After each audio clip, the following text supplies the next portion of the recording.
Salut à tous et bienvenue dans ce nouvel épisode de My Job, My Truck. Alors un épisode dans lequel vous allez voir de la fiabilité et de la qualité de manipulation pour transporter une partie d'éolienne. Alors suite à votre engouement pour l'épisode dans lequel Johan transportait une pelle de 60 tonnes, nous voici pour une nouvelle immersion dans le transport exceptionnel. Et pour donc cette mission, nous allons accompagner Frédéric des Transports Capel. Alors on s'est donné rendez-vous au port de Rouen, ce qui veut dire que je devrais le trouver par là. Frédéric? Ou Fred peut-être? Fred. Bon, Vincent? Bonjour Vincent. Alors j'ai annoncé tout à l'heure qu'on allait transporter une partie d'éolienne, mais tu peux nous en dire un petit peu plus? Tout à fait, donc en fait on va transporter aujourd'hui une nacelle. C'est la partie qui se trouve tout en haut du pied de l'éolienne. D'accord. Et qui supporte bien sûr un hub comme tu peux voir à côté de nous là et les pales d'éolienne. D'accord, donc le hub c'est le rotor, c'est ça? Le hub c'est où sont fixées les pales d'éolienne, où il y a le moteur. Justement il y a le moteur, voilà, tout à fait. Ok, et alors ça pèse combien ça à peu près? Alors une pièce comme ça fait 64 tonnes. D'accord. Et poids total roulant, on va rouler aujourd'hui à 103 tonnes. Ok. Mais là du coup les dockers l'ont chargé hier déjà? Ils l'ont chargé hier après-midi, ouais. Je suis arrivé, j'ai préparé ma remorque. Donc quand je suis arrivé, j'avais que 4 essieux de posés au sol. À vide, on ne roule pas que tous les essieux au sol. J'ai posé mes 2 essieux supplémentaires au sol pour pouvoir supporter la charge. Ouais. Et ensuite j'ai réglé ma remorque, il a fallu que j'allonge un tout petit peu, tu peux voir qu'elle est un peu ouverte. Il a fallu que j'allonge 1 mètre pour pouvoir poser la nacelle dessus et pour qu'elle soit vraiment stabilisée sur toute la remorque. D'accord. C'est bon.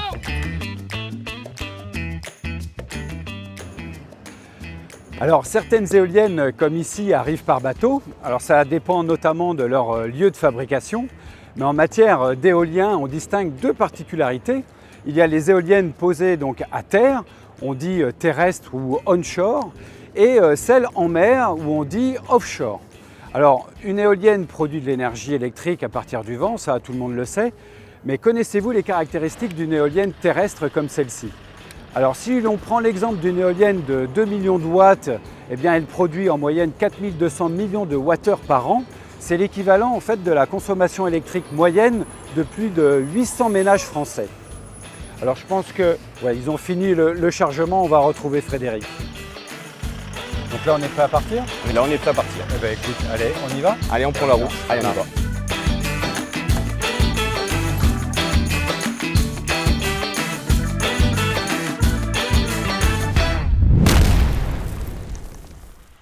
Donc là, Frédéric, c'est clairement pas une éolienne pour mettre dans son jardin. Non, ou alors il faut vraiment que tu aies un grand jardin. Ouais, c'est ça. Alors, pour tracter, pour transporter tout ça, c'est quoi ta monture? Tu as quoi comme véhicule? Alors là, je suis avec un Volvo FH16 650 chevaux, Ouais. une boîte automatique. Et la remorque, j'ai une remorque Fehmarnville en 6 essieux, D'accord. avec une capacité de charge jusqu'à 65 tonnes. D'accord. Donc là, vu que c'est un 6.4, au total, on est à 9 essieux, quoi. C'est ça. Sur tout l'ensemble.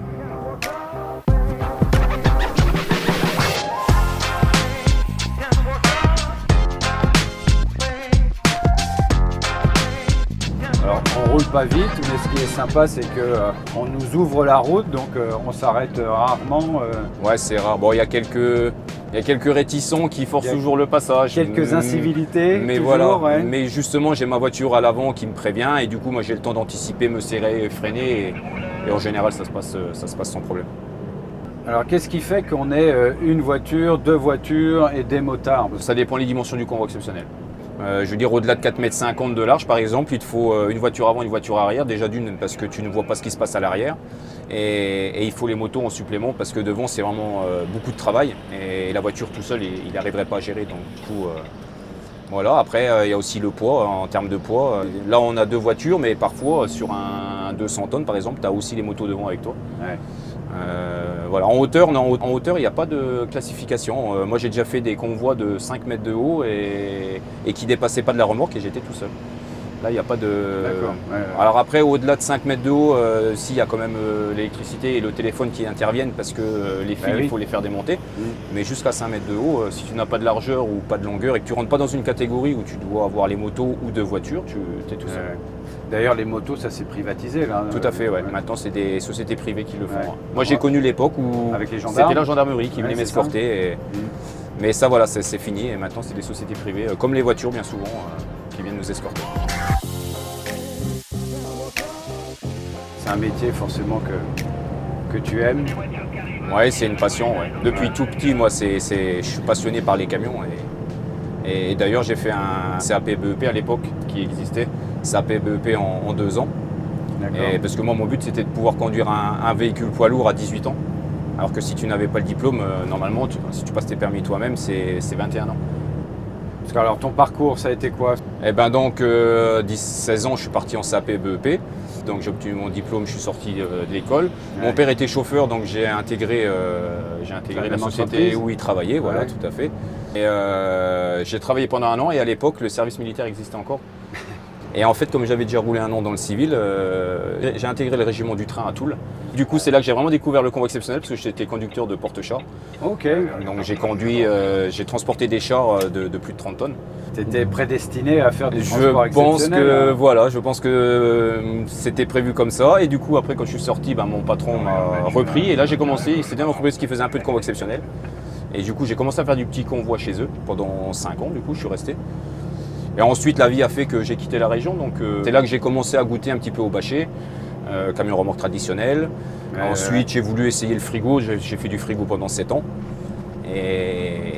Et à un moment, je suis quand même revenu dans ma région natale. Donc, du coup, je suis revenu et j'ai fait une demande chez Capel et j'ai intégré le groupe Capel.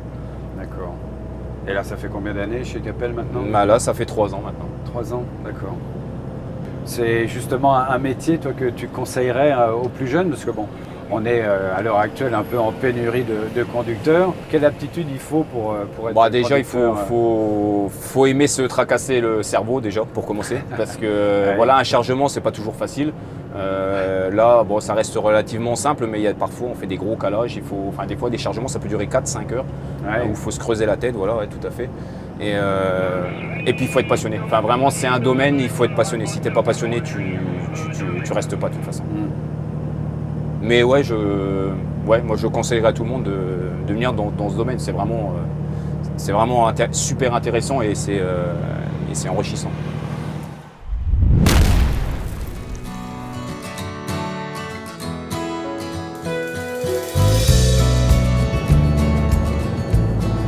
Là, ça tire dur là quand même. Là, c'est ce qu'on appelle un mur dans notre jargon. On n'a même pas monté en bas vraiment où c'était le mur, on n'a même pas monté à 20 km/h. Donc là, tu as intérêt d'avoir effectivement un véhicule suffisamment puissant. Il faut que ça tire. Ouais. Oui. Là, tu vois, 650 chevaux, je me suis retrouvé en bas, tu vois, tout de suite ça a chuté. Donc je l'ai repris en manuel justement pour ne pas me retrouver coincé dans la montée.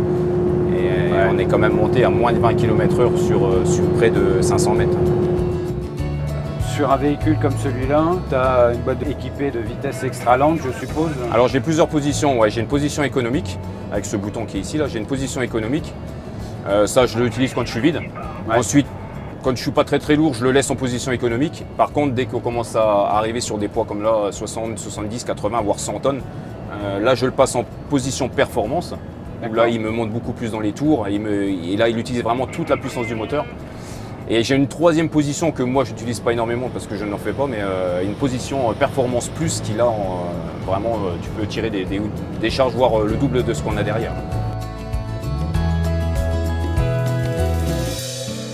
Bon, par contre, on sent un peu la maîtrise parce qu'il y a des endroits où moi, j'aurais ralenti beaucoup plus. Alors, on sent que tu après, je te cache pas qu'il y avait un temps, je faisais pas ça. Il y avait un temps, j'étais le pied sur le frein et vraiment, j'y allais au pas. Maintenant, effectivement, avec l'expérience, j'appréhende un peu moins ce genre de difficultés. Et en plus, je connais vraiment bien mon matériel, donc je sais exactement comment ma remorque va réagir au moindre coup de volant. Et ce qui me permet maintenant de passer, tu vois, des petits obstacles comme ça sans même toucher au frein. Alors il peut arriver parfois que tes axes de roue soient pas bien réglés, donc ça veut dire que ta remorque chasse un petit peu, donc ça tu peux le rectifier. Ouais, c'est ça. En fait, des fois, tout à l'heure, tu vois, ma voiture pilote arrière me disait que ma remorque était un petit peu décalée. Donc en fait, on prend comme point de repère les pointillés ou les lignes blanches. Et lui, c'était calé, tu vois, sur les pointillés de droite. Et il me disait, ton tracteur, il est décalé. Du coup, j'ai pris la télécommande infrarouge que j'ai là à côté de moi. Et j'ai remis un petit coup de télécommande, je l'ai redressé un petit peu sur la gauche pour réaligner mon ensemble. D'accord.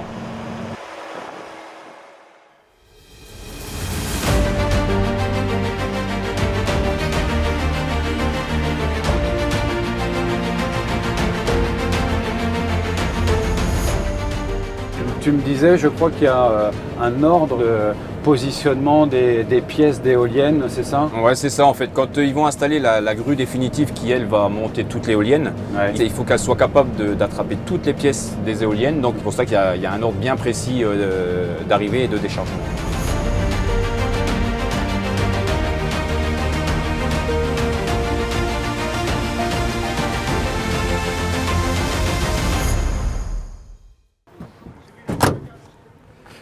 Alors je vois que tu as une tablette, ça sert à quoi du coup? Alors en fait, la tablette, elle sert à recevoir mes missions.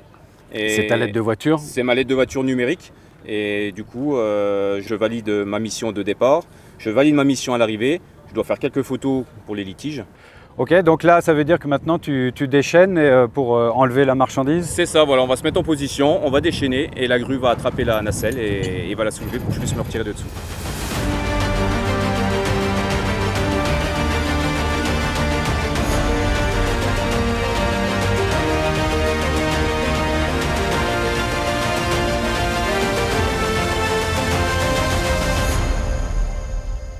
Eh bien, nous voici arrivés à bon port.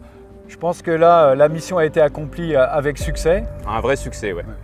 L'éolienne va être montée dans les prochains jours, je pense? Le temps d'équiper les éléments, oui, dans quelques jours, elle sera montée. Ouais. Bon, ça marche. En tous les cas, merci à toi pour cette journée.